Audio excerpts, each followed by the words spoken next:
안녕하세요. 한반도 겨울철새 탐구에 지금 발표를 맡은 저 신한인지니어링의 조현우라고 합니다. 먼저 간단하게 제 소개를 하자면, 저는 일단 산업대학교에서 조류 생태학 분야로 이제 석사학위를 마치고, 현재 박사과정에 이제 진학 중입니다. 그리고, 제가 일단 석사 과정에서는 조류의 서식지 이용에 관련돼서 그 서식지 이용과 관련된 이제 연구를 바탕으로 좀 논문을 작성했고요. 지금은 현재는 회사를 다니면서 법종보호종을 이제 포함한 대부분의 이제 생물종들의 모니터링이나 아니면 이제 네, 그런 이제 기본적인 생물들에 대한 조사 결과를 바탕으로, 이제 생태 보건 쪽이라 이제 어떤 관리 방안을 수립할 때, 이제, 거기에 이제 어떻게 하면 더 이제 생물들한테 다양성을 더 증가시켜 줄 수 있을지, 요런 이제 관리 방안 측면 쪽에서 제가 이제 그 역할을 조금 더 하고 있습니다. 네. 그리고 이제 강의를 이제 시작하도록 하겠습니다. 먼저 이제 제가 설명드릴 목차를 5개로 갖고 와봤는데요. 겨울철새란 무엇인지, 그리고 겨울철새들의 이동과 관련된 내용을 좀 다뤄보고, 그 다음에 이제 겨울철새들이 세계적으로 이렇게 이동을 하는데, 이 이동 경로라는 것들이 좀 존재합니다. 그래서 그거에 관련된 내용을 간단히 말씀드리고요. 이제 대한민국으로 도래하는 이 겨울철새들의 도래지들에 대해서, 도래지들이 여러 군데가 있는데, 그 중에서 이제, 한 몇 가지 정도의 좀 주요 서식지 도래지들의 서식지 특성, 뭐, 이런 것들을 한번 간단히 말씀드려 보겠습니다. 다음으로는 저희가 1월 중순에 이제 현장 답사를 갔었을 때, 그쪽, 김포 그쪽 주변이 이제 저희 한강하고 주요 철새 도래지로 이제 지정되어 있어가지고, 거기 이제 주요 도래하는 그 종들에 대해서 이제 사진을 갖고 이제 어떻게 동정을 하면 어떻게 분류를 해서 동정을 하면 조금 더 구분할 수 있게 좋을지 제가 사진을 통해서 말씀드려 보겠습니다. 다음으로는 이제 저희가 이제 현장에서 실습했었을 때 탐조했었을 때 실제로 좀 놓친 부분이나 좀 자세히 관찰하지 못했던 부분들을 사진을 통해서 한번 말씀드려 보고요. 현장 실습 당일 말고 그 전주에도 제가 사전 조사를 갔었어가지고, 그때 이제 촬영한 조류들과 또 제가 놓쳤는데, 다른 기술사님 분께서 저한테 이제 사진을 좀 공유해 주셔가지고, 그 부분을 좀, 네, 참고해서 넣었습니다. 먼저 이제 겨울철새란 뭐 다들 많이 아시겠지만, 시베리아 북극권 같은 이제 추운 지역에서 번식을 하고, 겨울철에는 이제 대한민국, 일본, 뭐 중국의 남동 쪽으로 이제 이동해가지고 월동하는 새들을 말합니다. 이제 대한민국 저희 나라에 이제 겨울철새들이 약 100종 정도가 이제 도래한다고 합니다. 그리고 이제 뭐 오리류, 기러기류, 고니류, 또 두루미류 이런 종들이 저희 대표적인 겨울철새라고 보시면 될 것 같습니다. 자, 그 다음에 이제 겨울철새들이 북반구에서 번식을 하는데, 왜 번식을 하는지, 간단한 이유를 좀 살펴보면, 먼저, 시베리아 툰드라와 타이가 지역 같은 이 지역이 있는데, 되게 넓은, 오른쪽 그림 거 보시는 것 같이, 되게 넓은 습지가 있고, 그리고 또 광활한 초원, 또 광활한 숲, 이런 것이 있어가지고, 조류들이 번식하기에 되게 적합한 장소입니다. 그리고 또 이제 번식에 있어서 가장 중요한 것이 이제 먹이 자원인데요. 북반구 쪽에서는 이제 여름철에 모기와 같은 작은 곤충들이 대량 발생합니다. 그래가지고 이제 육추시 이제 조류들한테 되게 유리한 조건을 제공하고 있고요. 또 두 번째로 또 중요한 것이 바로 천적인데요. 천적이 북반구 쪽에는 좀 적어가지고 조류들의 번식에 굉장히 이제 적합한데, 일단은 조류들은 번식 시기인 봄, 여름철에 번식을 하고, 번식이 끝나면, 이제 따뜻한 지역으로, 날 수 있기 때문에, 내려올 수 있는데, 이제, 천적인 이제 육식동물들, 뭐 이런 동물들은 이제 육상으로, 이렇게, 이동을 하기 때문에, 북반구에 이제, 이게 여름철 이렇게 막 이동을 했다가, 겨울철 날씨가 추워지면 다시 이제 따뜻한 데로 이동해야 되는데 그 이동하는 그 이제 이동하는 그 뭐냐 그 부분에 있어서 굉장히 이제 적응하기가 어렵고 또 이제 힘들기 때문에 그래서 이제 천적이 좀 적다는 그런 특징이 있어서 이제 새들이 북반구에서 이게 많은 새들이 북반구에서 번식을 하고 있습니다. 그러면 이제 우리나라를 왜 찾아오냐? 이제 북극권 쪽은 이제 추워지면 마이너스 뭐 40도 뭐 그 정도까지 떨어지고 또 눈도 많이 쌓이기 때문에 이 먹이를 구할 수가 없습니다. 그래가지고 얼지 않는 이제 습지가 있고 또 농경지가 있고 또 이제 갯벌이 있는 그런 풍부한 먹이 자원을 이제 공급해줄 수 있는 저희 우리나라를 찾는 거고요. 그다음 또 이제 많이 알고 계시겠지만 저희 나라가 이제 또 보호구역도 많이 설정되어 있고 철새 도래지로 지정된 지역이 다수 있다 보니까 또 그리고 네 생태계 서비스 지불제 계약 같은 그런 사업을 통해서 이제 조류들한테 벽시 같은 이제 먹이 주기 사업을 이제 함으로써 이제 조류들한테는 겨울에 월동할 수 있게 어떤 먹이가 충분히 공급되기 때문에 이제 우리나라를 찾고 있는 걸로 이제 볼 수 있습니다. 다음으로는 이제 플라이웨이라고 하는 이 철새 이동 경로 한번 살펴볼 건데요. 그 오른쪽 그림에서 보시는 것 같이 저희 나라가 지금 동아시아 대양주 철새 이동 경로랑 그 서태평양 철새 이동 경로 이 두 가지가 속해 있는데요. 먼저 이제 먼 바다에서 그 바다오리 같은 그런 해양성 조류들은 이 서태평양 철새 이동 경로를 이용하고요. 대부분의 이제 뭐 철새들인 저희 동아시아 대양주 철새 이동 경로, 예, 이 경로를 이용해서 저희 한국을 이제 경유해 갑니다. 이 동아시아 대양주 철새 이동 경로는 저희가 2006년도에 대한민국이 가입을 했고요. 그 이제 각각의 나라에 속해 있는 그 철새 이동 경로 네트워크 서식지라는 게 이제 국제적으로 중요한 그 이동성 물새 서식지 그 등재 기준이 있거든요. 환경 기준이 서식지 그 기준이 있는데 그 등재 기준에 이제 충족되는 그런 지역들을 말합니다. 그래서 18개 국가에 한 155개 정도의 이제 그 네트워크 서식지가 이제 여기 포함되어 가지고 각 나라별로 이제 다 보호를 하고 있고요. 저희 나라는 19개가 지금 오른쪽 그림과 보시는 것 같이 19개가 이제 등재되어 가지고 이제 저희가 이제 보호를 하고 있습니다. 다음으로 이제 번식지인데요. 이렇게 여러 종들이 이게 북반구 쪽 다양한 지역에서 이제 번식을 합니다. 먼저 그 툰드라 지역에서는 뭐 기러기, 고니류, 또 오리류, 갈매기류 뭐 이런 종들이 위쪽 북쪽에서 이제 번식을 하고 그다음에 이제 그 거대한 이제 침엽수림이 쫙 펼쳐져 있는 이 타이가 숲에서는 소형 산새류나 또 이제 올빼미류, 수립과 같은 맹금류도 번식을 하고요. 갈매기류도 번식을 합니다. 그 다음에 이제 주변에 그 러시아 이제 또 아무르강 주변 쪽에서는 이제 제두르미나 게리 같은 종이 이제 번식을 하고요. 몽골 쪽에서는 이제 독수리들, 초원, 이렇게 펼쳐져 있는 곳에서 독수리들이 번식을 합니다. 동유럽 및 러시아, 북러시아 쪽에서는 이제 수리과 이제 흰꼬리 수리, 뭐 삼수리 이런 종들이 이제 번식을 하고 있습니다.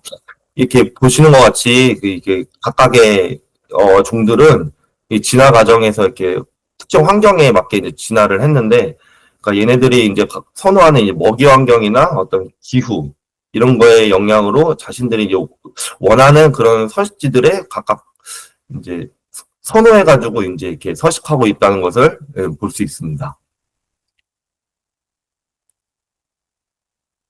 네, 다음으로는 저희 이제 대한민국으로 이제 도래를 하는 그 겨울철새 도래지에 대해서 좀 말씀드려 보면, 먼저 이제 저희가 대표적으로 많이 알고 계시는 이제 천수만, 서산의 천수만도 있고, 순천만도 있고, 한강 하구, 그다음 뭐 낙동강 하구, 금강 하구 이렇게 여러 군데가 있는데요.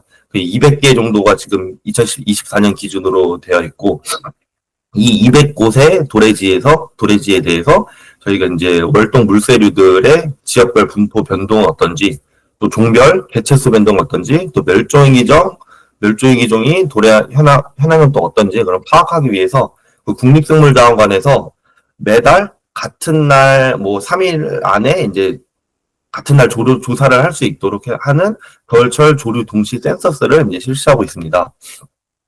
겨울철 국내 습지에 도래하는 철새 현황을 파악하고 또 이제 철새와 서식지를 이제 보호하기 위한 기초 자료 확보를 목적으로 이 겨울철 조류 동식 센서스를 시행했는데요.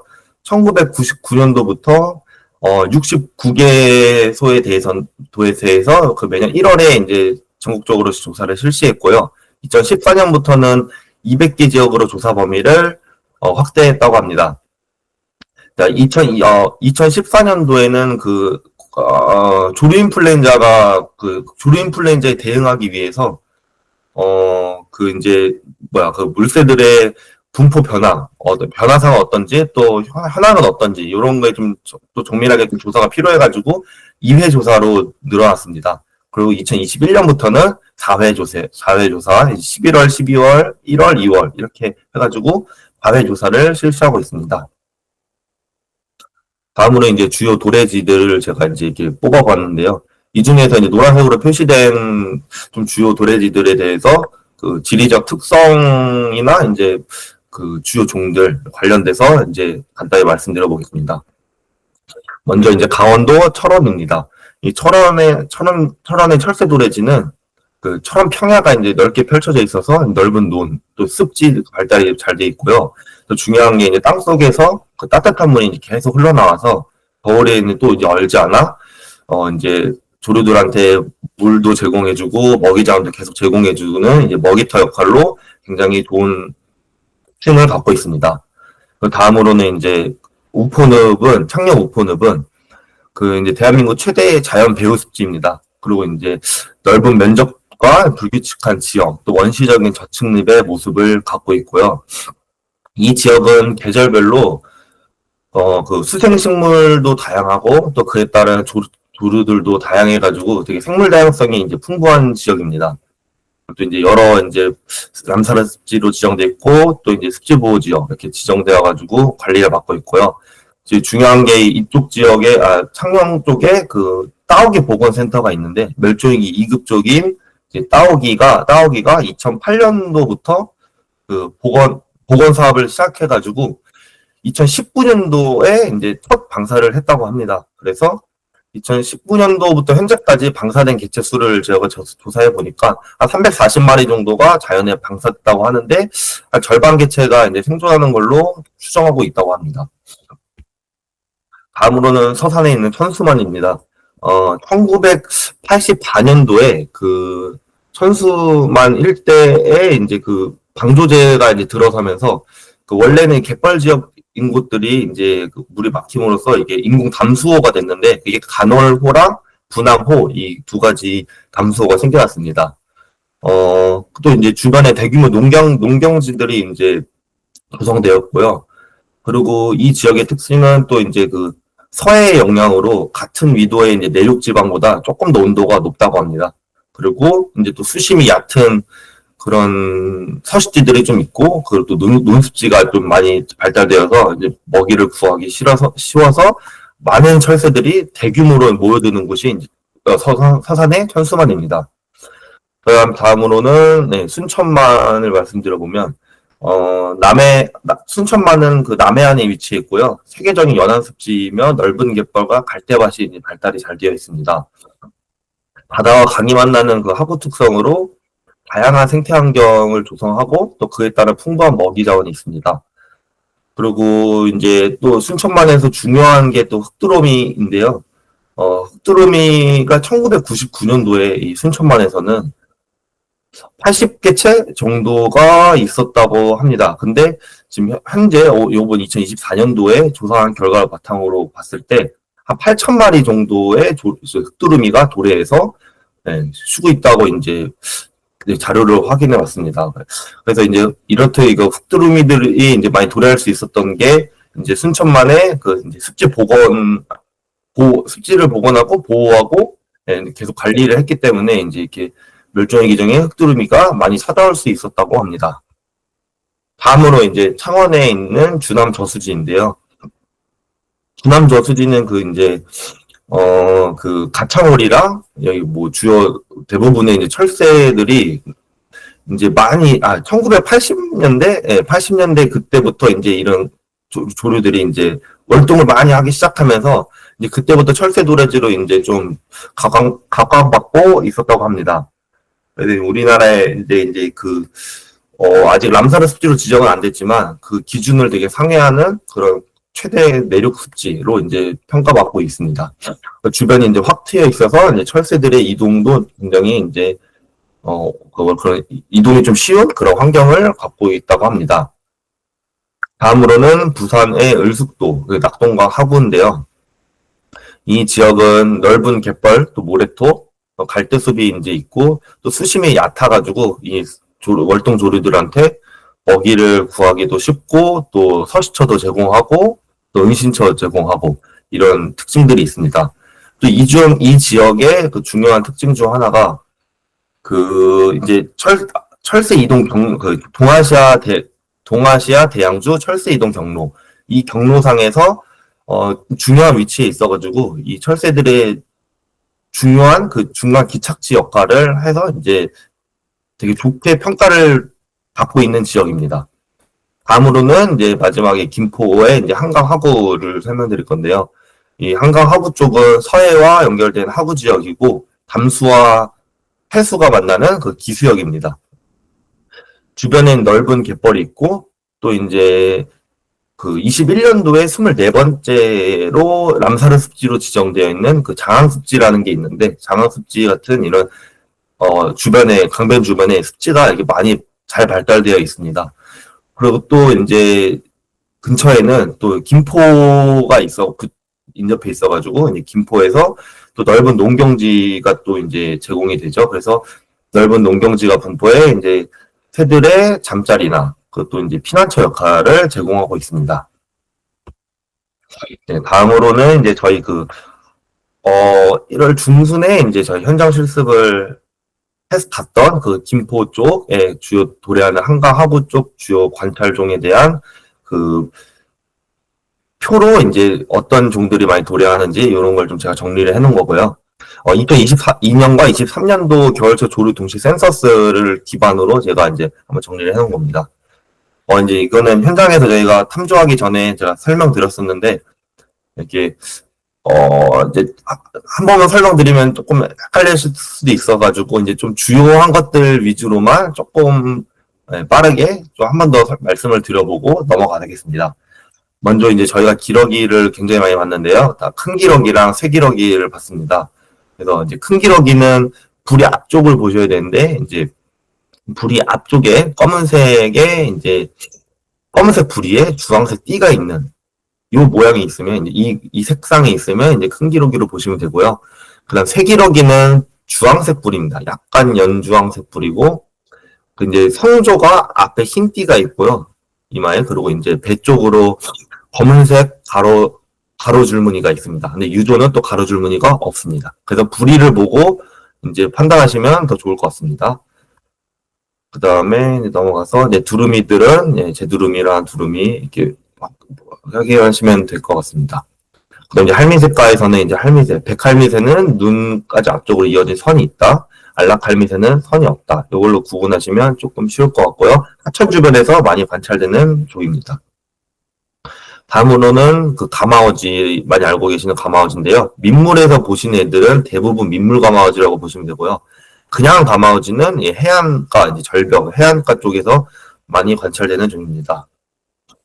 민물 가마어지의 특징은 그 분류키는 이 부리 쪽, 뒷부분이 나출부에 있는데요. 이 부분이 이렇게 둥근 형태가 있으면 민물 가마어지. 가마어지는 그림과 보시는 것 같이 이렇게 각이 져 있습니다. V자 형태로. 그래서 이 모양을 보고 구분하시면 가장 정확하게 구분할 수 있으실 겁니다. 다음으로는 이제 대표적인 잠수성 우리 흰죽지고요. 그다음에 비오리류의 이제 그 비오리, 바다 비오리 이런 특징이 있습니다. 그다음 이제 수면성 우리의 그 이제 수컷들을 이제 제가 이제 쭉 모아왔는데요. 수컷들은 이렇게 대부분 화려한 깃을 갖고 있기 때문에 이제 특징들을 좀 보시고 구분하시면 많이들 이제 구분할 수 있으실 겁니다. 다음으로는 이제 그 수컷 오리류들의 이제 암컷들을 이제 제가 갖고 왔는데, 이제 현장에서도 한번 말씀드렸었는데, 암컷들은 사실 수컷하고 이제 같이 많이 붙어 다니기 때문에 이제 수컷을 보면 네, 이 옆에 있으면 거의 암컷이다. 뭐 이렇게 보시면 될 것 같습니다. 근데 이제 알라보리 특징은 먼저 이제 그 부리가 주황빛을 띠는 애들이 있고 이렇게 반으로 나왔을 때 검은색을 띠는 그런 애들이 있습니다. 주황색을 띠는 암컷 중에서 또 가운데 검은색 이 무늬들이 있는데 이런 애들 중에서 알라보리는 둘째 날개깃이 그 흰색이 띠고요. 그 다음에 청동오리는 그 이 파란색, 네, 청색, 뭐 이런 색을 띈다고 확인하시면 될 것 같습니다. 이제 부리가 검정색인 그 수면성 오리의 이제 암컷들 중에서 다창오리는 일단 사이즈가 좀 굉장히 작고요. 그 다음에 이제 부리 뒤쪽으로 흰색 점이 있습니다. 그 다음 새오리는 이 둘째 날개깃이 광택을 띠는 녹색을 보이고요. 새오리도 사이즈는 굉장히 작습니다. 그 다음에 이제 청머리오리는 청머리오리랑 고방오리는 이런 무늬 패턴이 굉장히 좀 비슷한데 그 고방오리가 확실히 부리가 더 크고 또 이제 몸 사이즈도 훨씬 더 큽니다. 그리고 이제 크기로 좀 보시면 될 것 같고 중요한 분류키가 또 이제 뒤에 꽁지깃이 길게 셋째 날개깃보다 더 길게 나와져 있는지 이거를 확인해 보시면 좋을 것 같습니다. 이제 눈병아리랑 뿔눈병아리가 있었고요. 새물딱, 물딱 이런 종은 이렇게 특징이 있습니다. 다음으로는 이제 백로과의 이제 중대백로, 중백로 이렇게 많이 헷갈려서가지고 일단은 번식기새는 저희가 여름철에 볼 때는 두 종 다 저희 한국에서 이제 번식을 하는 종들입니다. 새백로까지요 다. 근데 이제 번식기 때 확인을 하면 이렇게 색상이 좀 달라가지고 좀 구분이 확 쉬우실 수 있는데 이게 번식기로 넘어갈 때 이제 그 깃 변화 이런 색상 변화가 동일할 때도 있고 해서 이제 색으로만 구분하시기에는 좀 한계가 있을 것 같아서 중요 특징 부위가 이 눈 밑까지 이어진 기부, 그러니까 구각이라 하는 이 부위가 눈 뒤쪽까지 연결되는지, 그리고 눈 기준으로 봤을 때 그 앞쪽까지 연결되는지, 이 구각의 길이를 가지고 구분을 합니다. 그래서 더 길게 뻗어 있으면 중대백로고, 짧으면 중백로로 확인하시면 될 것 같습니다. 새백로는 발이 노랗고요. 그 다음, 노랑부리 백로는 멸종위기 1급종인데, 보통 이제 이런 종들이 관찰되는 그 내륙 하천보다는 그 서해안 쪽에 이제 갯벌 지역에서 많이 관찰되고요. 네, 부리가 노란색이라는 특징이 있습니다. 다음으로는 이제 저어새, 노랑부리 저어새가 있는데요. 저어새는 이제 이렇게 검은색, 부리 기부 쪽, 뒤쪽으로 검은색, 테두리가 폭넓게, 이렇게 눈까지 겹쳐서 이렇게 넓게 보이고요. 노랑부리 저새는 눈 앞쪽에 짧게 이 검은색 그 면이 없습니다. 그리고 이제 빛에 따라서 이게 노란색이 많이 보일 수도 있고, 얘도 그냥 저어도 노란색이 살짝 띄긴 합니다. 이제 이런 빛의 영향으로 이런 색깔이 조금씩, 역광일 때는 노란부리 저어새가 좀 검맣게 보일 수도 있겠죠. 그래서 이제 이런 부리 색상으로만 너무 판단하시기보다는 이 얼굴 쪽을 확인해 보시는 게 좋을 것 같습니다. 다음은 이제 갈매기 쪽에서 이제 붉은 부리 갈매기랑 검은 마리 갈매기를 설명드려 볼 건데요. 붉은 부리 갈매기는 저희 나라에 이제 겨울철에만 도래하는 겨울철새고, 검은 머리 갈매기는 멸종위 2급종으로 저희 나라에서 번식도 하고 일부 개체들은 남아서 이제 남쪽 지역에서 그 월동을 합니다. 이제 번식기 때는 이제 붉은 부리 갈매기는 번식기 때는 거의 보기 힘들기 때문에 이 특징이 있지만, 네, 겨울깃을 조금 살펴보시면 되게 비슷하게 생겼습니다. 근데 말 그대로 붉은 부리기 때문에 겨울철에도 부리가 붉은 게 붉은 부리고요. 그 다음에 검은 머리 갈매기는 부리가 검습니다. 요거 특징으로 좀 구분하시면 좋을 것 같습니다. 다음으로 이제 그 맹금류의 이제 수리과랑 맥과를 설명드릴 건데요.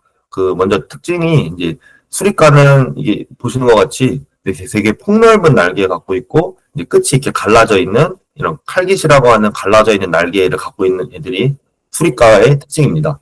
맥과는 보시는 것 같이 이렇게 길고 뾰족한 날개를 갖고 있어서 비행 속도도 굉장히 빠르고 또 날 때 직선으로 나는 그런 특징이 있는 종이 맥과입니다. 그래서 날개 끝이 갈라져 있고 칼깃이 있다 이러면 이제 수리과로 구분하시면 될 것 같습니다. 먼저 큰 말똥가리가 멸종위기 2급종인데 그냥 말똥가리랑 많이들 헷갈려 하셔가지고 이제 보통 큰 말똥가리가 조금 더 흰색 개체들이 많다고 합니다. 근데 이 말똥가리들은 이제 그 개체마다 조금씩 색상이 되게 변화가 커가지고 이제 주요 특징이 첫째 날개끼 윗면 쪽이 이렇게 엄청 하얗게 보이면 큰 말똥가리로 보시면 되고요. 그냥 말똥가리도 빛을 받으면 여기가 하얗게 보일 때도 있는데 약간 무늬들이 좀 남아 있습니다. 그러면 그냥 말똥가리로 보시면 될 것 같습니다.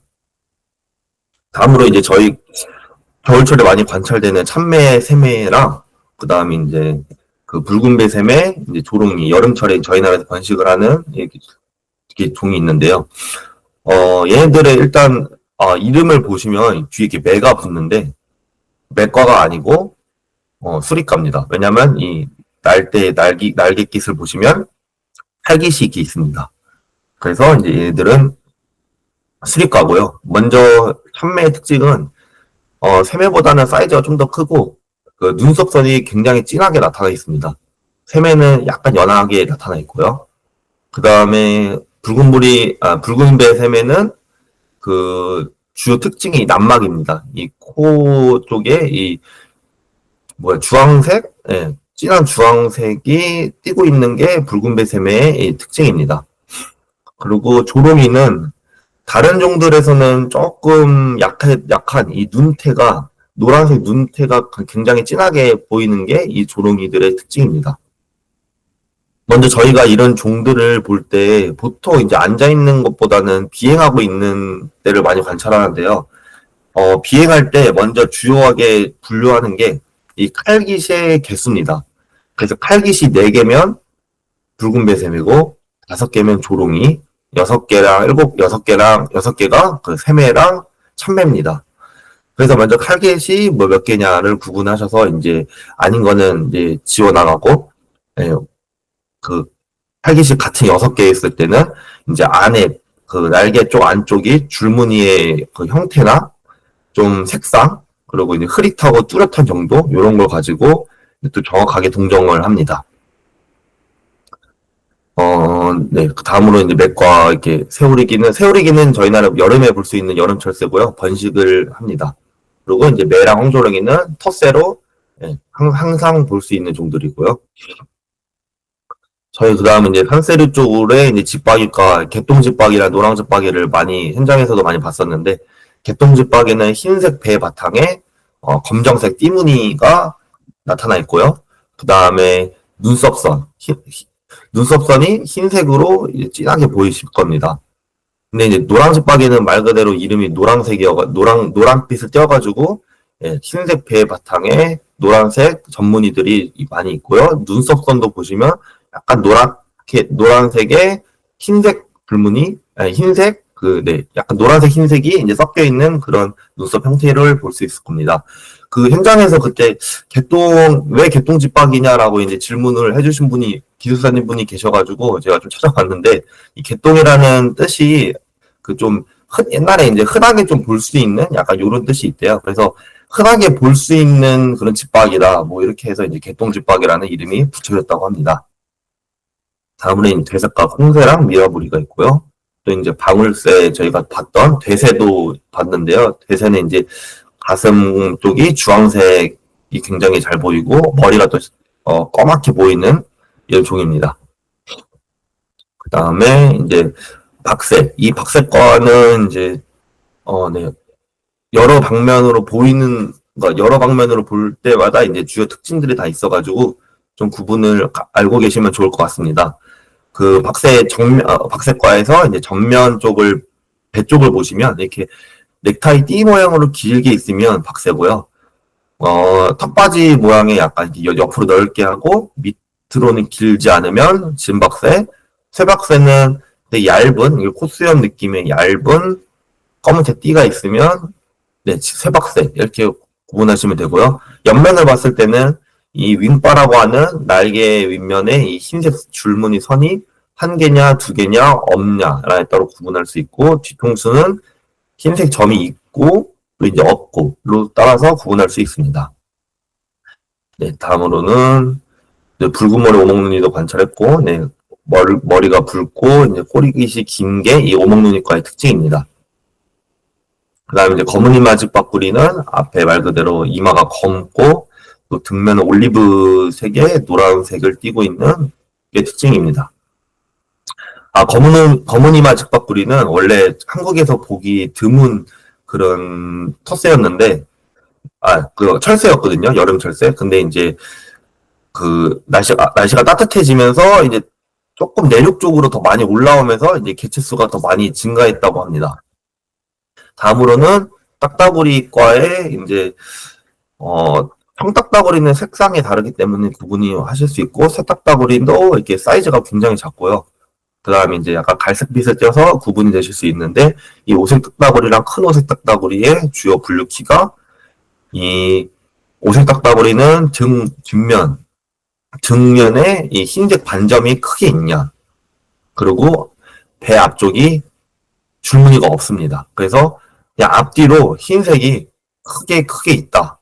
줄무늬도 없고 이렇게 하면 오색 딱따구리를 보시면 되고요. 그럼 큰 오색 딱따구리는 뒷면이 큰 반점 대신에 이렇게 가로 흰색 줄무늬가 있습니다. 그래서 뒷면도 줄무늬도 앞면도 뭐 세로 줄무늬, 줄무늬가 앞뒤로 있는 거는 큰 오색 딱따구리, 이렇게 구분을 하시면 좋을 것 같습니다. 다음으로는 저희 이제 현장 실습했던 그 결과를 제가 사진으로 좀 정리를 해봤는데요. 저희가 먼저 그 이제 이 그 생태공원으로 이제 들어갈 때 나달 들녘 쪽에서 기러기류들을 많이 관찰했습니다. 그리고 이제 생태습지 쪽으로 넘어가는 과정에서 이제 내부에 갈대밭에서 그 되게 종알종알 시끄럽게 소리를 내면서 재빠르게 움직였던 그 붉은 머리 오목눈이들을 관찰을 했고요. 생태습지 내부 쪽 데크를 타고 걸어가면서 양쪽에 있는 그 습지 안쪽에 있는 그 버드나무류 쪽에서 그 조류들, 나무에서 조류들이 쉬고 있었던 모습을 때로 관찰했고요. 그 다음에 이제 또 한강하구 옆쪽 그 산책로 쪽으로 이제 조목에 이제 날아다니는 조류들을 관찰했습니다. 또 이제 한강 쪽에 이제 보면서 그 오리류랑 갈매기 또 이제 관찰을 했고요. 그 다음에 이제 도로 관찰대 안쪽에서 조류들이 이제 인간의 간섭을 좀 덜 받고 먹이 활동을 하고 있다거나 이제 휴식을 하고 있는 그런 모습들을 관찰했습니다. 나달 들녘에서 이제 많이 봤던 큰 기러기랑 새기러기인데요. 앞에 설명드렸던 바와 같이 이렇게 색깔이 다른 걸 볼 수 있겠습니다. 다음은 휴식하고 있는 모습과 비행하고 있는 모습입니다. 네, 발표자님 잠시만요. 네. 지금 화면에 보이는 공유 중지 창 네, 숨기기로 부탁드립니다. 네네네. 네, 있구나. 네, 좋습니다. 네. 그 다음에 이제 비행할 때도 모습을 보시면 우리가 멀리서 좀 안 보일 수 있겠지만, 이제 뱃면에 이제 줄무늬, 아까 말씀드렸던 이제 쇠기러기가 배면에 이 줄무늬, 가로 줄무늬가 있었죠. 그래서 비행하는 모습을 통해서도 이 줄무늬가 있냐 없냐에 따라서도 이제 큰 기러기인지 쇠기러기인지 좀 구분을 할 수 있는데, 사실 쇠기러기 이제 유조가 뱃면에 줄무늬가 없어서 뱃면만 가지고 정확하게 무슨 종이다 이렇게 구분하기는 또 쉽지는 않습니다. 그래서 사실 얼굴을 보시는 게 또 가장 정확합니다. 네, 습지 내부밭에서 이 붉은 머리 오목눈이를 관찰을 했고요. 그 다음에 이제 버드나무류에 이제 앉아서 쉬고 있었던 이 세 종을 관찰했는데, 이 세 종이 같이 한 나무에 앉아 있어서 이 사진을 잘 갖고 올 수 있었습니다. 괴새가 앉아 있었고요. 그다음에 개똥집박이, 노랑집박이들이 이제 앉아 있었습니다. 그리고 안쪽에 이제 그 바닥 쪽에서 노랑톤 메스도 관찰했었고요. 그다음에 이게 제가 그때 현장에서 놓쳤던 부분이었고 이제 재빠르게 지나가서 관찰하지 못했는데 이 기획사님께서 이거 찍어주셔가지고 사진을 넣어왔습니다. 이 톡새라고 하는 새인데요. 일단 특징이 그 얼굴부터 가슴까지 그 올리브 잿빛, 네, 그런 잿빛색이고, 이제 가슴과 그 옆구리 쪽이 약간 황색 계열입니다. 황색과 약간 적색? 이런 계열인데, 이 촉새의 특징은 그 유라시아 북부 지방에서 번식을 하고, 그 동남아시아 쪽에서 이제 월동을 하는 종이거든요. 그래가지고 저희 나라는 이제 이동을 할 때 그 봄과 가을 시기에 관찰되는 그런 종입니다. 근데 이제 네이처링에서 제가 기록을 한번 봤었는데요. 이 족새 같은 경우에는 보통 이동 시기 4월과 5월, 뭐 11월, 10월과 이제 그렇게 이 9월 뭐 이동 시기에 좀 많이 관찰되는데 이렇게 겨울철에 관찰된 거는 조금 드물다고 할 수 있겠습니다. 물론 이제 그렇게 겨울철에 남아있는 새들도 있긴 한데 좀 극소수고요. 그래서 이제 이렇게 저희 김포 생태공원에서 관찰된 이 촉새가 또 이제 굉장히 좋은 정보라고 저는 생각됩니다. 네, 개똥집박이 무리가 있었고요. 네, 보시는 것 같이 흰색 배면에 검은색 줄무늬 형태가 보입니다. 약간 역광에서 색상은 잘 보이지 않는데 확실하게 아래 노랑집박이랑은 색상 차이가 날 것입니다. 그리고 박새와 이제 쇠박새. 이 쇠박새 보시면 여기 검은색, 네, 얇은 네, 띠가 있고, 그 푸스형 네, 같은 게 있고요. 네, 박새는 길게 뻗어 있는 네, 넥타이 같은 형태가 있습니다. 그다음 청딱따구리를 봤었고 맷비둘기를 확인했습니다. 그다음 조루 관찰 때 안쪽에서는 이제 산수유를 많이 먹고 있었던 이 집박구리들을 관찰을 했습니다. 한강하부 쪽에서는 이렇게 청머리 오리, 암컷, 예, 수컷이고요. 수컷과 암컷 이렇게 같이 이동하는 거를 관찰할 수 있었고요. 멀리서 제갈매기를 관찰했는데 얘는 너무 멀리 있어가지고 아마 쌍안경으로 보시기에는 조금 어려우셨을 겁니다. 다음으로 이제 관목림에서 휴식을 또 취하고 있고 이제 그 안에 이제 열매를 먹고 있었던 거무늬만 집박구리를 관찰했었습니다. 네, 저희가 퀴즈를 하나 준비했는데요. 한 4문제 정도가 있거든요. 그냥 한번 보시고 네. 대답이 안 들리시기 때문에 그냥 말씀드려보면 얘는 쇠박새가 아니고 네, 진박새고요. 특징이 네, 진박새 맞습니다. 대답해 주셔도 됩니다. 네. 그 특징이 보시면 네, 윙바 이게 2개가 양하지만 보이고요. 뒷면에 머리 흰색 점도 특징으로 블루키로 보이고 앞에 네. 과장님, 저희 혹시 이거 원래 퀴즈 하셨던 방식으로 해주셔도 돼요? 네, 마이크 켜주거든요. 무슨 어떤 방식이요? 네? 네, 어떤 방식이요? 기술사님들 한번 맞춰보실 수 있게 그렇게요? 네. 기존 방식대로 해주셔도 재밌을 것 같아요. 네네네. 이제 네, 모두들 다들 마이크 켜주시고 한번 맞춰보시고. 네, 대답하실 분들은 손바닥 들어주시면 될 것 같습니다. 뭘 들어요? 손바닥. 요거. 손바닥?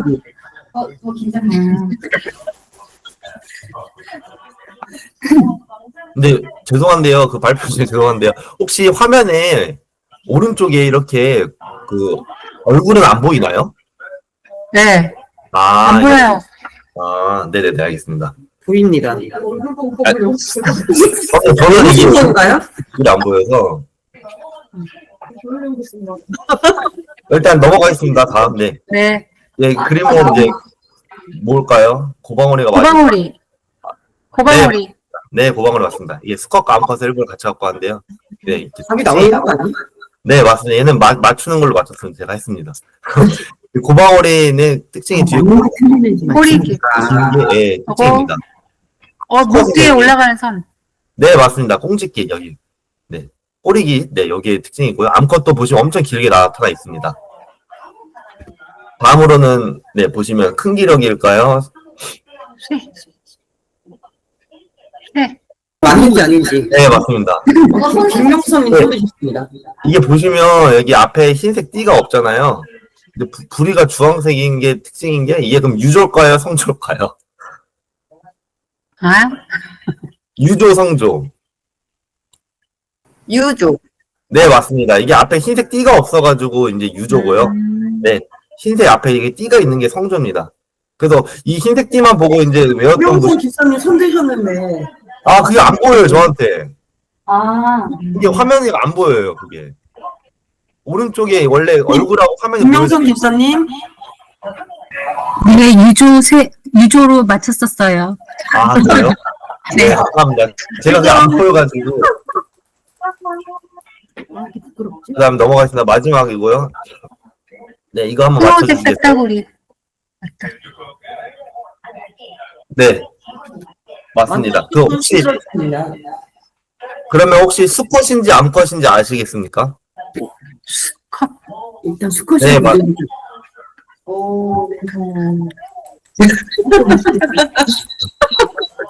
일단 그 분류 키가 네, 앞쪽, 뒤쪽 이 줄무늬 보시면 되고요. 수컷은 이 위에 이제 빨간색 요게 이제 네, 머리 이마 쪽이 빨간색이냐 요걸 보고 하시는 건데 이건 이제 현장에서 제가 한번 말씀드렸었습니다. 빨간색을. 그래서 이번에는 설명 안 드렸고요. 어쨌든 앞면과 뒷면을 보시고 예, 구분하시면 될 것 같습니다. 그럼 발표 마치겠습니다. 감사합니다.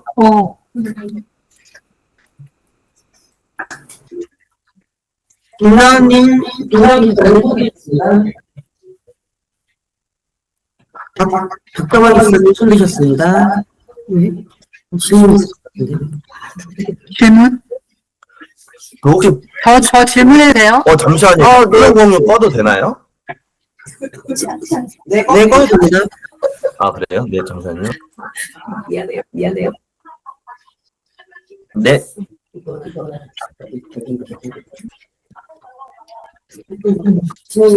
네, 제가 지난 작년에도 저희가 이상기 박사님 통해서 조류 생태 조사 방법을 저희 웨비나를 통해서 진행을 했었는데요.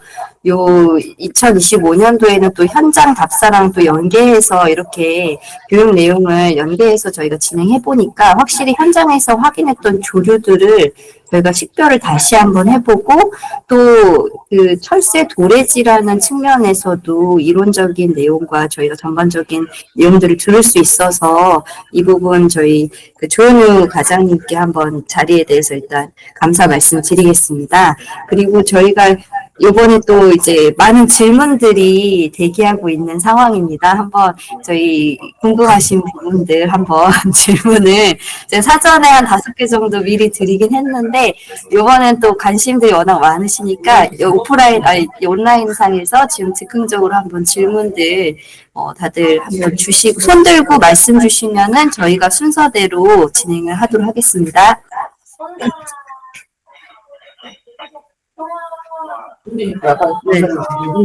네.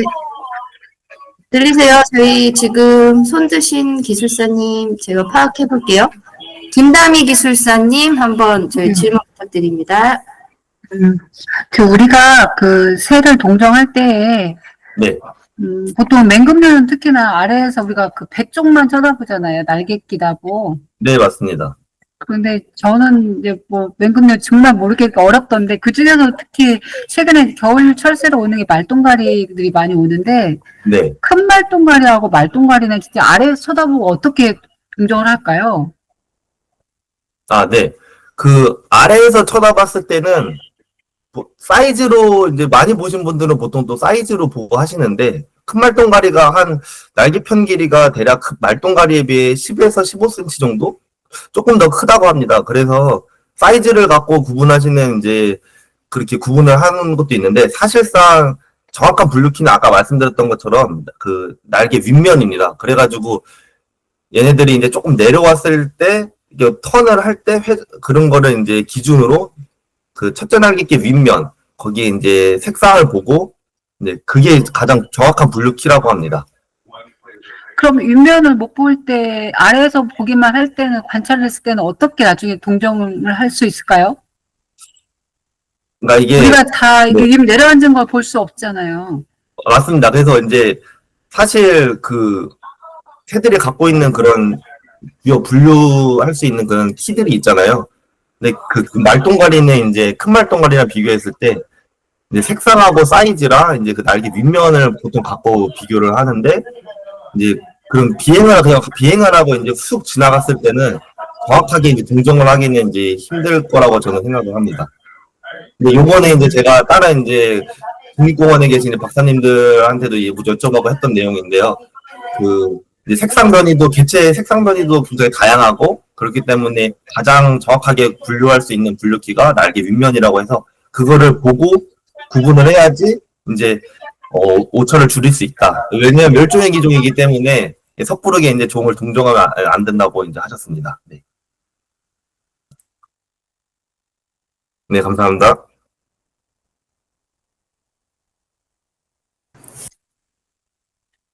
또 일전에 김나은 기술사님 손 한번 들어주셨었는데요. 혹시 지금 질문 있으신가요? 아니요, 제가 잘못 들었어요. 아, 네. 네, 죄송합니다. 네. 편하게 말씀 주셔도 됩니다. 또 이어서 질문 주시면 될 것 같습니다. 그럼 저도 마저 질문 더 할까요? 해도 될까요? 네. 네. 아까 우리 개똥집박이하고 노랑집박이도 말씀해 주셨는데, 네. 이게 실제 필드에서는 되게 교잡종이 많은가 봐요. 교잡이요? 저는, 네. 네. 집박이과 중에서 교잡으로 발생하는 애들이 좀 간혹 있습니다. 예. 그리고 아까 또 말씀하셨던 게 또 개똥집박이가 철새인가요? 네, 겨울 철새입니다. 노랑집박이, 개똥집박이 모두 겨울에 도래하는 철새들이고요. 겨울 철새. 이게 막 나그네 새로 어떤 데에서는 이렇게 나그네 새로 정리해 주는 데가 있고 어디는 철새로 이렇게 정리해 주는 데가 있는데 이럴 때 우리는 어떻게 판단을 해야 될까요? 생물자원관 기준에 나와 있는 거를 바탕으로 저는 얘네들의 생활사라고 하거든요. 이게 생활사가 철새, 겨울 철새냐, 여름 철새냐. 그래가지고 저는 생물자원관 기준으로 보고요. 그다음 또 이제 한국의 새라는 그 도감이 있거든요. 그게 가장 많이들 사용하는 도감인데 거기에 대한 바탕으로 좀 하고 있어서 그 텃새화된 애들이 간혹 뭐 있거나 예를 들면 신밤 gem둥어리나 민물가마지도 원래는 그 여름 철새였어요. 신밤 gem둥어리는 겨울 철새. 민물가마지도 겨울 철새. 네, 근데 이제 월동을 하고 번식도 하죠. 네, 우리나라에서 텃새화된 애들이 있죠. 그래서 사실상 이제 뭐 어떻게 구분을 할 때는 좀 완전 텃새화된 그런 개체군 무리가 좀 많다. 그렇다 싶으면 겨울 철새 슬래시하고 뭐 텃새. 그래서 보통 그렇게 이제 표시를 합니다. 근데 이제 간혹 한두 개째 관찰됐다고 그 개를 이제 뭐 나그네 새다 이렇게 좀 정의하기는 그렇고요. 개체군 무리가 좀 커진다거나 이제 그런 게 연도로 매년 그렇게 관찰되는 애들이 좀 많아진다. 그러면 애들이 보통 텃새화가 됐다, 뭐 어떻게 생활사가 변했다 이렇게 구분을 하기 때문에. 네. 딴데 마이크. 감사합니다. 네. 네, 다음 질문 드리겠습니다. 네, 철새가 이동할 때 네. 누리가 방향이나 길을 찾아가는 방법에 대해서 질문 감사합니다. 네. 철새들이 길을 찾아가는 방법은 되게 다양하게 이제 많이 연구로 되고 또 이제 확인이 되고 있는데요. 보통 이제 낮에는 태양을 따라서 또 밤에는 별의 위치에 따라서 이렇게 보고 이동을 합니다. 그 다음에 이제 얘들이 이동했었을 때 그 이동 경로들을 조금 기억을 하는 경향이 있는데요. 그리고 또 주변의 지형지물, 뭐 강이나 해안선, 산맥, 요런 걸 보고 이제 기억을 했다가 이렇게 이동을 한다고 합니다. 그리고 또 중요한 게 최근 연구에서 또 밝혀진 게 있었는데요. 2018년도에서 유럽에서 연구한 건데, 새 망막에 크립토크롬4라는 단백질이 있는데, 그 단백질이 이제 새들이 망막에 있으니까 이 지구 자기장을 시각적으로 감지할 수 있는 생체 나침판 역할을 한다고 합니다. 그래가지고 비교 연구를 했었는데 유럽 물새라는 종과 닭이라는 종을 비교 연구했는데요. 유럽 물새는 이제 봄과 가을 시기 이동하는 이동 철새고 닭은 이제 상시적으로 있는 애였죠. 근데 비교 연구를 했는데 이 유럽 물새에서 유럽 물새 새 눈에서 크립토크롬4 단백질을 만드는 mRNA가 이동 시기에 엄청 더 많이 발현이 됐습니다. 그리고 닭은 시기에 상관없이 항상 일정하게 발현이 됐고요. 그래서 이걸 통해서 유럽 물새들은 이동 시기가 되면 이동에 대비해서 이 생체 나침반을 그러니까 활성화 더 시키는구나 이런 거를 좀 알 수 있었습니다. 그래서 결국은 새들이 이동할 때 대부분 거의 지구 자기장을 이제 감지해서 길을 찾는다고 이제 생각되고 그렇게 이제 연구가 나와 있습니다. 네, 답변 감사드립니다.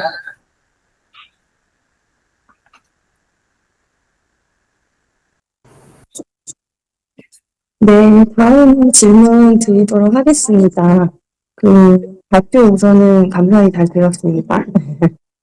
이 질문은, 네, 아까도 대규모 국내의 철새 도래지들을 많이 사례를 들어주셨는데, 철새 이동에 따라서 워낙 집단적으로 서식을 하다 보니까 조류 인플루엔자 바이러스의 영향이 많을 것 같은데, 이에 네. 따른 피해를 미리 저감할 수 있는 대책에 대해서 좀 궁금합니다. 특히 순천만하고 순천 동편하구 습지의 사례지에 이제 기존의 인플루엔자 영향이 어떠했는지, 그리고 저희가 관리 계획을 세우게 될 때, 아까 말씀드린 것처럼 피해 저감 대책을 좀 간략하게 설명해 주시면 이제 업무할 때 좀 도움이 될 것 같습니다. 네. 아까 말씀하셨던 게 순천만 쪽에 많이 발생했다고 하셨나요? 아, 네. 요거는, 네. 제가, 네, 네. 전체적으로 말씀해 주셔도 감사하고, 네네. 특히 이제 순천이나 혹시 순천 동천하구 쪽 대상으로 말씀해 주셔도 감사할 것 같습니다.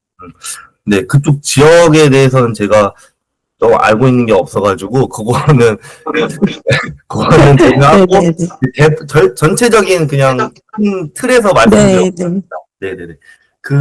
일단, 철새들이, 인플루엔자 A라는 바이러스를 이제 항상 갖고 있어요. 그래서, 이제, 철새들한테는 이제 위해성이 없는데요. 저병원성 바이러스로 존재를 하는데, 이게 이제 철새들이 가금농장 같은데 이제 가금류랑 접촉을 했을 경우 그 저병원성 바이러스를 옮기는 거죠. 인플루엔자를. 근데 이제 이 가금농장이 환경이 또 깨끗하고 괜찮고 뭐 방역을 잘 하거나 이러면 걔네들이 발현이 되지 않기 때문에 가금류도 이제 다시 치유가 됩니다. 근데 이제 환경이 안 좋거나 이제 관리가 잘 안 된 데서는 이제 걔가 고병원성 형태로 변이가 일어나기 때문에 그게 문제가 되고 집단 폐사하는 그런 문제가 발생하는 거거든요. 근데 이게 2005년도 전에 그렇게 철새들한테는 결국 저병원성 형태인 바이러스만 갖고 있다라고 이제 알려졌었는데 2005년 후에 몽골하고 러시아랑 카자흐스탄에서 이 철새들이 갑자기 집단 폐사를 했는데 확인해 보니까 얘네들이 고병원성 바이러스 형태로 갖고 있었다는 걸 확인을 한 겁니다. 그래서 철새들도 원래까지는 발현이 되지 않는, 그러니까 고병원성 형태로 발현이 되지 않는 그런 형태로 있었는데 이제 집단 폐사한 걸 보고 고병원성 바이러스를 또 갖고 있고 이거를 또 이제 가금류들한테 이제 전파를 할 수 있겠구나 이런 거를 이제 그런 가능성이 좀 제기가 된 거죠. 그래가지고 이제 그거에 따른 이제 관리 방안으로 철새 이동 경로 저희 이제 동아시아 대항구 철새 이동 경로나 이제 새들이 그냥 이동하는 그 경로들이 조금씩 다 종별로 다른데 그 이동 경로를 중점적으로 좀 연구를 해서 얘네들이 전파 위험 지역에 대한 그거를 파악한다거나 아니면 보통 이제 조류 동시 센서스 하는 이유도 그런 거를 이제 좀 앞에서 말씀드렸던 것처럼 좀 방지하고 거기에 대응하기 위해서 좀 조류 동시 센서스라는 그런 조류를 조사하는 그런 연구를 모니터링을 하고 있는 건데요. 이제 그런 모니터링을 좀 강화한다거나 또 이제 가금농장 주변에 이제 철새들이 조금 이렇게 무리별로 온다. 그러면 가금농장 주변 쪽으로 좀 철새를 좀 모니터링해서 네, 그렇게 하는 방법이 있고, 또 이제 중요한 게 결국에는 또 가금 농장의 환경이 저는 또 중요하다 생각합니다. 그래서 밀집되게 사육을 하면 그 바이러스가 전파가 더 빠르기 때문에 밀집 사육도 금지해야 되고, 뭐 배설물이나 사체 같은 게 나오면 예, 그런 것도 이제 잘 처리를 하고, 그리고 또 이제 방역을 또 실시해가지고 항상 청결을 유지하는 게 중요하다고 생각합니다. 그런 관리 방안만 일단 말씀드릴 수 있을 것 같습니다. 네, 답변 감사합니다. 네. 질문이 있습니다. 네. 지금 질문해도 될까요? 네. 예, 잘 들었습니다.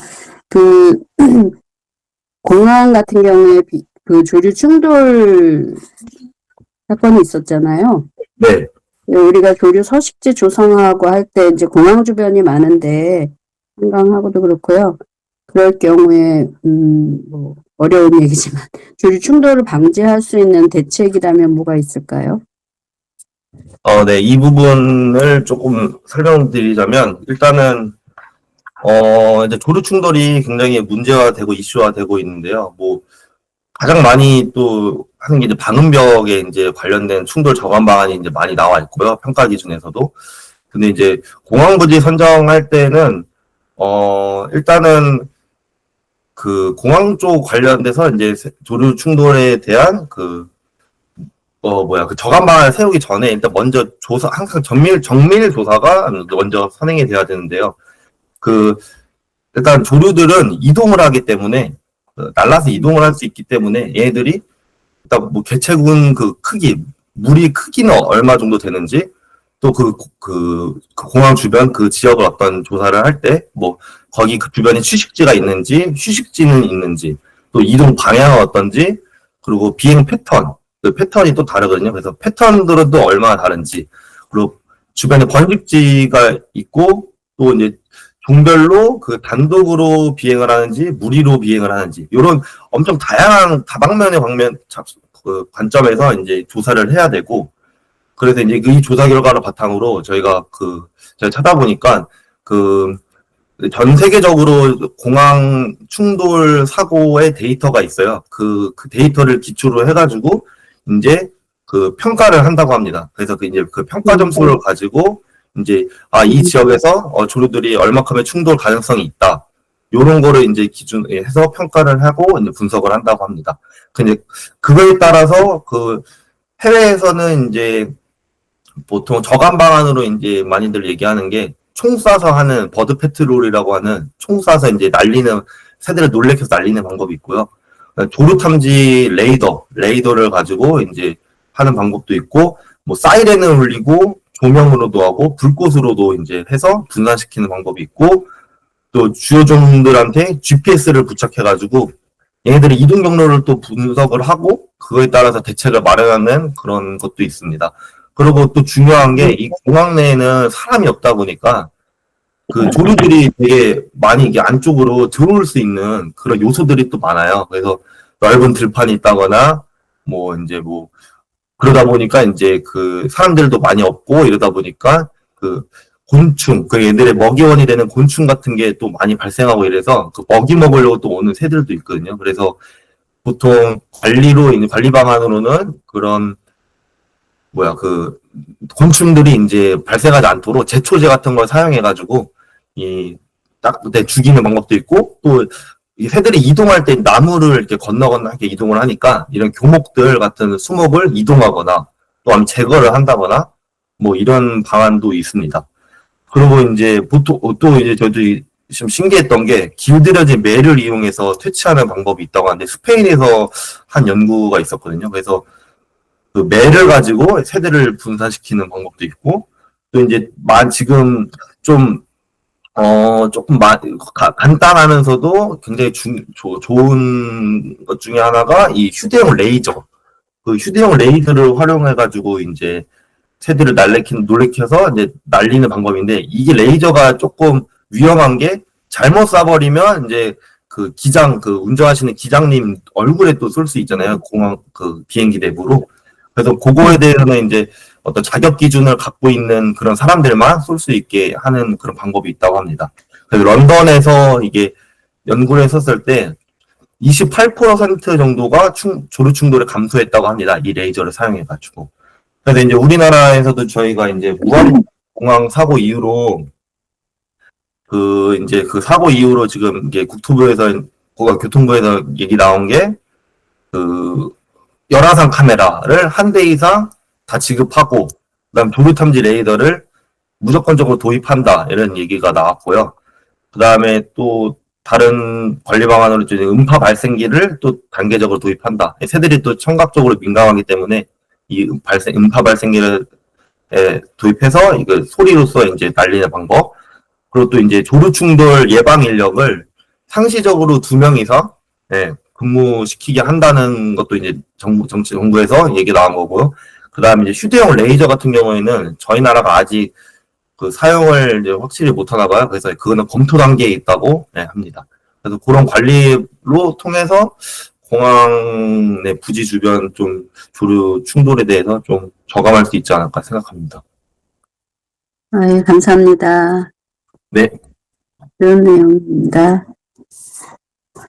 맞아, 주요 선택지에 공항과 그러면은 저희 그 혹시 연이어서 제가 저희 전신현 기술사님보다 좀 여기 이수키 기술사님 질문에 연이어서 좀 먼저 질문을 드리자면요. 혹시 그런 환경 영향 평가 시 공항 부지 설정할 때 저감 방안으로 주로 대체 그 내용을 쓰실 때 주로 어떤 저감 방안들을 마련하시는지 그 일반적인 경우로 말씀 부탁드리겠습니다.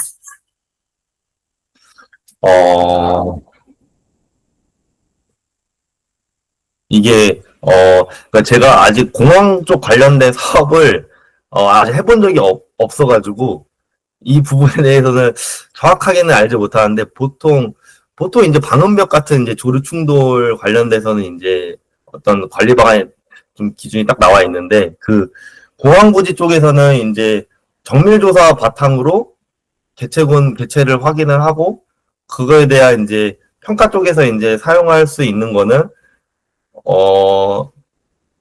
조류 탐지 레이더나 아니면 보통 이제 소리로 통해서 놀래켜서 날리는 방법을 많이 사용해가지고 그런 방법으로 소리 총소리나 이런 소리를 이용해서 놀래켜서 날리는 그런 방안 그런 게 있을 것으로 생각되고 네 그렇게 생각하면 될 것 같습니다.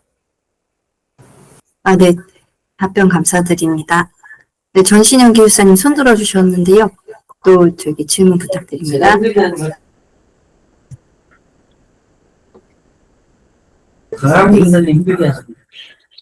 네, 과장님 시작할 때보다 많이 수척해진 것 같아요. 이사를 해가지고 지금 네, 정신이 없어서 아니고 너무 정리 잘해주셔서 그거 들고 나가서 이렇게 도감처럼 볼 수 있을 것 같아서 너무 감사드립니다. 네, 네. 질문 제가 드리는 거는 뭐 과장님도 말씀해 주시면 좋고 다른 기술사님들의 의견도 듣고 싶은데 예전에 제가 가마우지가 점령한 지역을 이렇게 복원한 적이 있어요. 그래서 네. 요즘에 기후변화로 인해서 철새가 텃새화되는 경우도 많고 특히 이제 가마우지는 네. 그런 배설물로 인해서 생태계가 이렇게 초토화되는 경우가 있어서 이런 텃새화되는 가마우지 같은 그런 그 조류들의 개체수를 조절하는 방법이라든가 아니면 근본적으로 이 개체수를 조절하는 것이 맞는지 뭐 그런 것에 대한 거를 이제 조류 전문가의 입장도 들어보고 싶고 또 말씀 끝나시면 이제 다른 기술사님 혹시 말씀 주실 수 있으면 주시고 또 시간이 모자르면 밴드에다 나중에 다른 기술사님 또 의견 주시면 감사히 듣겠습니다. 네, 텃새화 요즘 기후변화로 이렇게 텃새화되는 이제 종들이 가끔 몇 개체씩 관찰도 많이 되고 그에 따라서 이제 시민과학자분들이 많이 올리신 네이처링에서 이제 많이 관찰되고 또 확인이 되는데요. 이 문제되는 것들이 이제 보통 한두 개체가 이제 텃새화됐다고 약간 크게 문제로 삼기보다는 이게 지금 저희가 아까 말씀해 주셨던 것처럼 가마우지 같은 애들 그래서 이제 가마우지 같은 애들이 원래 이제 아까도 말씀드렸지만 겨울 철새였는데 이제 텃새화 여름에도 번식을 하는 텃새화가 됐죠. 그래서 사실 저희 대한민국에 이제 맞게끔 생태계가 이제 조성이 됐고 그 생태 피라미드가 구성이 됐는데 거기에 이제 어떤 그 이제 피식자들 뭐 어류나 뭐 그 이제 그 가마우지의 피식자인 그 어류 같은 종에 대해서는 포식자가 많이 늘어난 거잖아요. 그렇기 때문에 이제 피라미드 계층이 조금 이제 무너질 수 있고 생태계가 되게 불안정해질 수 있다라고 생각을 하고요. 그래서 대규모로 늘어나거나 그렇게 했을 경우에는 당연히 이제 개체수 조절을 통한 방법이 필요하다고 네, 생각을 합니다. 그래서 생태 구조가 깨지지 않는 선에서 그거를 이제 계속 꾸준한 연구를 통해서 이제 개체수 조절을 한다거나 네, 그렇게 하는 게 필요할 것 같다고 생각합니다. 답변이 되셨을까요? 질문을 제가 잘 이해를 못한 건지. 네, 답변 감사드립니다. 혹시 또 이와 관련해서 민물 가마우지 개체수 조절이나 혹은 다른 대안들에 대해서 고민해 보셨던 기술사님들도 참여하셔서 의견 주시면 감사하겠습니다. 네, 저희가 참 되게 기술사님들의 여러 고민들을 응축해서 조현우 과장님께 많은 답을 요구드린 것 같아서 좀 죄송한 마음이 있습니다. 저희도 이제 답을 찾아가는 과정 중에 네네네. 고민하는 거라 이제 네. 아무래도 저희보다 조류 전문가이시기 때문에 저희가 의지해서 이제 많은 의견을 부탁드린 사항이고요. 저희가 고민하는 것들 다른 기술사님들도 많이 고민하고 계시기 때문에 이런 의견들이 또 추가로 있으시면 다 같이 공유하는 자리를 만들면 좋겠습니다. 또 이제 연이어서 이제 차동현 기술사님이 이런 아까 그 조류 충돌 이슈나 공항 건설 자체의 문제의 출발이다, 개발 자체가. 그러니까 어떻게 보면 새만금 공항, 흑산공항 이런 개발 욕구는 끝이 없는데 우리가 철새 도래지와 사실 공항에 적합한 부지가 너무나 유사하기 때문에 겪는 문제거든요. 근데 네. 이런 그 도래지와 우리가 공항 개발이 어떻게 상생할 수 있는지에 대한 고민들, 이거를 과연 대체 서식지를 마련한다고 해서 우리가 알지 못하는 조류의 그, 서식처나 어떤 행동 반경 안에서 우리가 그걸 과연 맞는 답으로 제시할 수 있는지에 대한 물음은 저희 기술사분들도 지속적으로 해 가셔야 되는 부분이라고 생각이 듭니다. 지금 많은 질문들 주셨는데요. 오늘 그래도 저희 질문과 더불어서 조현우 과장님께서 최선을 다해 답변해 주셔가지고 저희가 실습에 이어서 현장 실습에 이어서 이렇게 이론까지 겸할 수 있게 이제 물을 드시는군요. 아까 계속 먹고 있었습니다. 네. 아, 그러셨어요. 네네네. 이렇게 애써주시고 이렇게 참여해 주셔서 감사드립니다. 또 나중에 저희가 또 교류 관련해서 도움이 필요하신 부분에 있어서도 조현우 과장님께서 좀 많이 도움 주셨으면 감사하겠습니다. 네, 다들 들리시나요? 지금 인터넷 상태 과장님 갑자기 멈추셨어요. 과장님 화면 보이세요? 멈추는데? 단체 사진 한번 촬영할 건데요. 다들 모두 카메라 켜주시면 감사하겠습니다.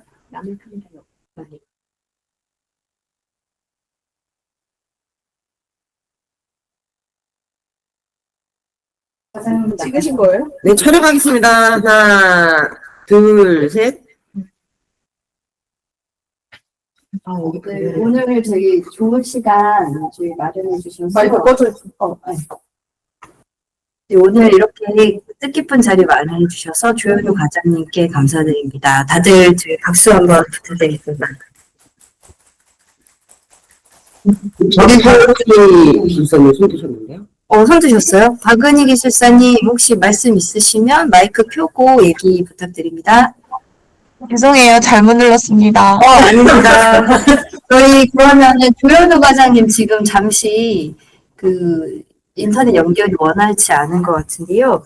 제가 추가로 네, 저희 항공평가 외의사 계획에 대해서 좀 말씀드려야 될 것 같아요. 그래서 요거 지금 발표 한번 공유하도록 하겠습니다. 잠시만요.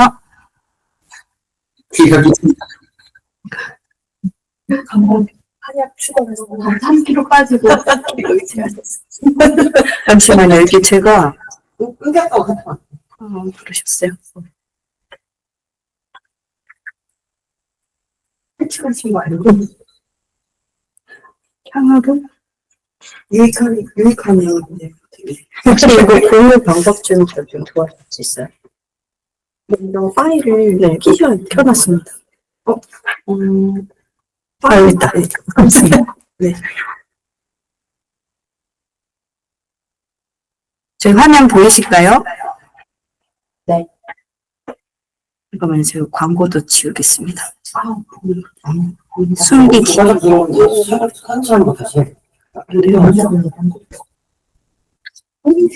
다들 보이시나요? 확인됐어요? 네. 저희가 작년 2024년에 웨비나를 진행하면서 이제 산림과 습지라는 주제로 한 4차례 정도, 5차례 정도 진행해 왔습니다. 이제 2025년에는 웨비나 계획 방향이 기후변화와 생물 다양성이라는 주제를 가지고 사실 생물종이 중심이 되면서 조사, 테크, 제도, 연구, 교육 이렇게 다양한 측면에서의 주제들을 계획을 해봤는데요. 현재 14에서 16차는 이제 15차, 15차의 차수영 기술사님 지금 섭외 거의 유력하시고요. 그 다음에 황사연 기술사님께는 지금 섭외 중에 있습니다. 그래서 17차, 18차에 있어서는 아직 미정인 상황이고요. 또 관심 있는 웨비나 주제를 제시해 주시고 참여해 주실 의사가 있으신 내용과 혹은 강사분 섭외 이슈가 있다면 저희 홍보분과에 좀 얘기를 부탁드립니다. 그래서 이제 교육 내용도 같이 참여해서 꾸려가고 또 이제 분과 활동도 추후에 같이 활동하면서 이 내용들에 대해서 계획하고 싶다 하시는 분들 열려 있으니까요. 저희 새로 신입으로 오신 기술사님도 좋고 기존에 계신 기술사님도 적극적으로 같이 해서 저희가 물음을 늘 갖고 있는데 이걸 해소하고자 하는 방향들을 물어물어 찾아가야 되거든요. 그래서 같이 기획하고 꾸려가는 홍보분과 자연환경기술사회가 됐으면 좋겠습니다. 오늘 또 이렇게 2025년 첫 번째 웨비나 진행했는데요. 많은 분들 참여해 주셔서 저 되게 뜻깊고 너무 감사합니다. 오늘로써 이제 2025년 개시를 하니까요. 모두들 다들 올해에도 건강하시고 힘차게 출발하시기를 기원합니다. 오늘 수고 많으셨습니다.